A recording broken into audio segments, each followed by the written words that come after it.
Saudara Wakil Ketua Komisi 1 DPR RI Dev Laksono buka suara soal rencana penarikan prajurit TNI dari Lebanon menyusul rangkaian serangan Israel yang menewaskan 3 prajurit TNI yang tergabung dalam pasukan perdamaian.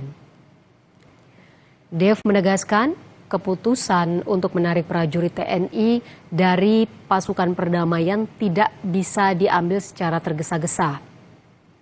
Dev menyebut keputusan itu harus melalui evaluasi secara menyeluruh dengan mempertimbangkan keselamatan prajurit TNI dan menjaga kehormatan Indonesia di panggung internasional.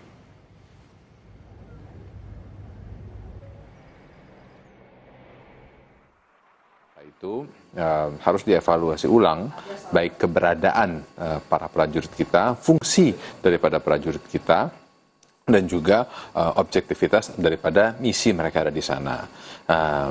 Semestinya ini sudah masuk masa pergantian ya, atau rotasi, dan juga kita mesti lihat bahwa mandat untuk UNIFIL itu sebenarnya akan habis di 2026 ini.